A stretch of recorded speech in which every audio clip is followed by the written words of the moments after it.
المرسلين وعلى آله وأصحابه أجمعين أما بعد আজকে গৌসুল আজম নূরে আলম শাহেদ আলম ইমামুল আউলিয়া ইমাম তরিকত হুজুর সৈয়দনা গৌসুল আজম মেজবান রাদিয়াল্লাহু শাহ আসিফ সৈয়দ আহমদুল্লাহ কদ্দাসাল্লাহু সিরুল বারিক বাগানের সর্বশ্রেষ্ঠ ফুল বলে গোলাপ রুহুল আশিকিন সিরাজ সালাকিন ফানাবিল্লাহ বাকাবিল্লাহ মুশকিল শাহ হাজত রবা ইউসুফ ইসলাম জামাল নূরে রহমানি জামাল মুস্তফা হুজুর সৈয়দ শাইখ ফাআল হুজুর সৈয়দনা গৌসুল আজম শাহ আসিফ সৈয়দ গোলাম রহমান বাগান কদ্দাসাল্লাহু সিরুল বারিক উরসে পাকের পরবর্তী চাহারুম শরীফ।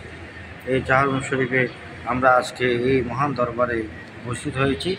এখন আমরা জিয়ারতে এসেছি শাহজাদে গৌসুল আজম আওলাদ রসুল গৌসুজ্জামান আমার মহান মুর্শিদ কেবলা গৌসুল আজম বাওয়ানরে কেবলা কাবার ও রুশজাত পুত্র ছোট শাহজাদা হজরত আল্লামা শাহ সিবির সৈয়দ শফিল বশর আল হাসান ইবল হুসাইনি আল মাইজবান্ডারি কদ্দাসাল্লাহু সিরুল বারির পবিত্র রওজা আকদসির, যিনি সারা জীবন মাইজবান্ডারি তরিকার প্রচার প্রসারের জন্য নিজের জীবনকে উৎসর্গ করে দিয়েছেন, যিনি গৌসুল আজম বাওয়ানডারি কেবলা কাবার নুরানি আওলাদ হওয়া সত্ত্বেও তিনি সবসময় বাওয়ানডারির গোলাম হিসেবে নিজেকে পরিচয় দিতেন। মাইজবান্ডারি তরিকার প্রচারের জন্য দেশে বিদেশে এ ধরনের অক্লান্ত পরিশ্রম তিনি করেছেন, যার কোনো নজির আমরা দেখতে পাই না। সাথে সাথে তাঁর সহধর্মিণী তার পূর্ব পাশে সাহিত্য আছেন আমাদের আম্মাজান কেবলা এবং তার বড় সাহেব যদি তারা সবাই এই যে খেদমতের গৌসুল আজম বাওয়ানডারি কেবলা কাবা এবং গৌসুল আজম মাইজবান্ডারি মিশন প্রচারের জন্য যে সিস্টেম যে দ্বার উন্মোচন করে গিয়েছেন, তাদের শাহজাদাগণ আজকে সেটার ধারাবাহিকতা রক্ষা করতেছেন, তার আওলাদে বাগণ সেটা রক্ষা করতেছেন। তাই আজকে আমরা বাওয়ানডারি কেবলা কাবার এই চাহারুম শরীফে এসে তার স্মৃতির প্রতি শ্রদ্ধা জানাচ্ছি।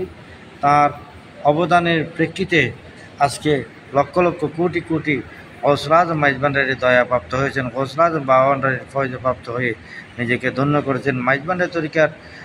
মাইজবান্ডারি তরিকার রাজ রহস্য আজকে সবার সামনে তিনি উন্মোচন করে গিয়েছেন এবং তার লিখনির মাধ্যমে, তার বয়ান ও তকরিরের মাধ্যমে এবং তার কালামের মাধ্যমে তিনি গৌসুল আজম মাইজবান্ডারি গৌসুল আজম বাওয়ানডারির শান আজমতকে সুপ্রতিষ্ঠিত করে গিয়েছেন এবং সেই ধারাবাহিকতা তিনি জারি রেখে গিয়েছেন। যেই ধারাবাহিকতা যে তরিকার মধ্যে আমরা পরিবর্তিতে সম্পৃক্ত হয়ে আজকে আমরা সেই খেদমত আঞ্জাম দিয়ে যাচ্ছি। আল্লাহ পাক সুবহানাহু ওয়া তাআলা আমাদের সেই খেদমতকে কবুল করুন, সবাই বলেন আমিন।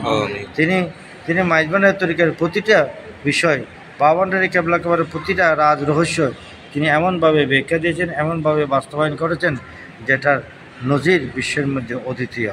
তিনি বাওয়ানডারির তার শানে আজমতকে তুলে ধরে অনেক কালাম লিখেছেন। তার মধ্যে একটা কালাম হচ্ছে সুন্দর মূরতি তুমি মাইজবান্ডারির পূর্ণ শশী, এমনও সুন্দরও বলে আমি তোমায় ভালোবাসি। এভাবে বাওয়ানডারি কেবলা কাবার বর্ণনা দিয়েছেন। বাওয়ানডারির কদমে এসে আমরা কিভাবে ফরিয়াদ করব সেটার নমুনা তিনি আমাদেরকে দিয়েছেন, সেটার সিস্টেম তিনি আমাদেরকে বলে গিয়েছেন। বাবা মাওলানা কৃপা দানো আমায় করো না, কৃপারও বিকারি আমি অন্য কিছু চাই না। এভাবে মাইজবান্ডারি তরিকার সেমা জিকির, মাইজবান্ডারি তরিকার রেওয়াজ, মাইজবান্ডারি তরিকার পন্থীরা কীভাবে নামাজ আদায় করবে, হজ করবে, যাবতীয় ইবাদত বন্দেগী সারা শরীয়ত এবং সব কিছু কীভাবে পালন করবে সেটার সিস্টেম তিনি দিয়ে গেছেন আমাদেরকে। এবং দেশ থেকে দেশান্তরে যেখানে গৌসুল আজম মাইজবান্ডারি আশিক ভক্তরা আছেন সেখানে তিনি ছুটে গিয়েছেন। এক সময় আমরা দেখতেন সারা বছর শুধু উরুস শরীফ ছাড়া পুরো বছরটা তিনি দেশ থেকে দেশান্তরে, গ্রাম থেকে গ্রামান্তরে তিনি সফর করেছেন, তিনি সায়ের করেছেন, তিনি মাইজবান্ডারি তরিকার সওগাত নিয়ে সবার কাছে তিনি ছুটে গিয়েছেন। অসংখ্য আশিক ভক্ত পাগল পাড়া হয়ে এই মাইজবান্ডার দরবারে ছুটে এসেছেন। তিনি নিজেকে কোনো সময় ধরা দিতেন না। তিনি বাওয়ানডারির নামে আশিকদের মুশকিল আসান করতেন। আমাদের কাছে তার অসংখ্য এমন প্রমাণ রয়েছে। নিঃসন্তানের সন্তান পেয়েছেন এবং নিশ্চিত মৃত্যুর মুখ থেকে তিনি রক্ষা করেছেন, নিশ্চিত মৃত্যুদণ্ড থেকে তিনি রক্ষা করেছেন। কিন্তু কোনো জায়গায় নিজেকে উপস্থাপন করা বলতে বাওয়ানডারি করবেন, বাওয়ানডারির দয়া করবেন, বাওয়ানডারির কাছে চাও, বাওয়ানডারি তোমাকে দিবে, এইভাবে তিনি নিজেকে হাইট করে বাওয়ানডারির শানে আজমতকে তুলে হতেন। আর বাওয়ানডারি এমন এক মহাসমুদ্র, এমন এক বেলায়েতের মহান মহান সমুদ্র, মহান স্তম্ভ, যার দৃষ্টান্ত, যার তুলনা দিয়ে আমরা শেষ করতে পারবো না। বাবা ভান্ডারী কেবলা কাবা এমন ব্যক্তিত্ব যার জীবদ্দশা থেকে এন্তেকালের পর যার কারামত বেশি প্রকাশিত হয়েছেন। এখনও পর্যন্ত শহীদ বাবার দরবারে এসে মুজিব বাবার কদমে গিয়ে যদি বাবা ভান্ডারীর দোহাই ধরে কেউ ফরিয়াদ করে, যেটা সাথে সাথে সে ফরিয়াদ পূর্ণ হয়। আল্লাহ পাক সুবহানাহু ওয়া তাআলা আমাদেরকে শহীদ বাবার তরিকার উপর থেকে শহীদ বাবার দয়া আদর্শে শিক্ষিত হয়ে মুজিব বাবার নির্দেশ মোতাবেক বাবা ভান্ডারী কেবলা কাবা, হযরত কেবলা কাবা, ওয়াসিল গৌসুল আজম তথা গৌসুল আজম মাইজবান্ডারী খোলাফায়ে কেরাম এবং তার আওলাদে পাকের দয়ায় শিক্ষিত হয়ে আমরা মাইজবান্ডারী তরিকার জন্য যেন নিজের জীবনকে উৎসর্গ করতে পারি। এই মহান নিয়ামতের দাওয়াত যেন সমগ্র বিশ্বের আনাচে কানাচে ছড়িয়ে দিতে পারি। আল্লাহ আমাদেরকে তৌফিক দান করুন। যেটা বলেছেন মাইজবান্ডারে উঠেছে তৌহিদের নিশানা, ঘুমায় না মায়া ঘুমে আখের জামানা, খেদমতে হইলে দেখি হেলমেল উদ্দিন হবে হাতে, দুস্থ দুশ্মন সমান হবে কিসের ভাবনা। এই স্লোগানে, এই কালামের আহ্বানে আমরা যেন বিশ্বের আনাচে কানাচ থেকে দিশাহারা মানব সম্প্রদায়কে আমরা যেন শান্তির তরিকা এবং সিরাতুল মুস্তাকিম বাবা ভান্ডারীর সেই তরিকা তাদের কাছে যেন আমরা উপস্থাপন করতে। আল্লাহ আমাদেরকে তো এটা হচ্ছে আখির জামানার আমার নবীজির